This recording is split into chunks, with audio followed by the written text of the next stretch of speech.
తెలుగు రాష్ట్రాల్లో భిన్న వాతావరణ పరిస్థితులు ఏర్పడుతున్నాయి. ఒకవైపు ఎండలు ఉండగా మరోవైపు వర్షాలు కురుస్తున్నాయి.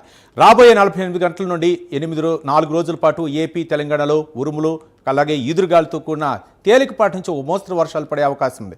హైదరాబాద్ చుట్టుపక్కల ప్రాంతాల్లో పాక్షికంగా మేఘావృతమై ఉండి తేలికపాటి జల్లులు పడతాయని వాతావరణ శాఖ తెలిపింది. ఇక 2 తెలుగు రాష్ట్రాల్లో గరిష్ట, కనిష్ట ఉష్ణోగ్రతలు ఇలా ఉన్నాయి.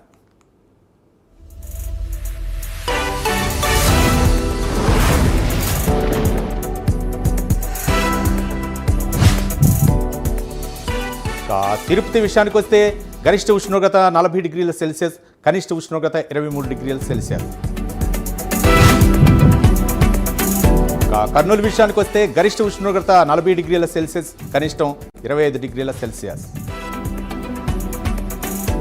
నెల్లూరు 36 డిగ్రీల సెల్సియస్, 24 డిగ్రీల సెల్సియస్. హైదరాబాద్ 38 డిగ్రీల సెల్సియస్, 24 డిగ్రీల సెల్సియస్. వరంగల్ 41 డిగ్రీల సెల్సియస్, 25 డిగ్రీల సెల్సియస్.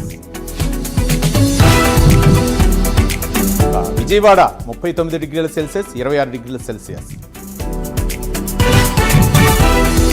విశాఖపట్నం గరిష్ట ఉష్ణోగ్రత 32 డిగ్రీల సెల్సియస్, కనిష్ట ఉష్ణోగ్రత 27 డిగ్రీల సెల్సియస్. ఇది ఇవాల్టి వెదర్ రిపోర్ట్.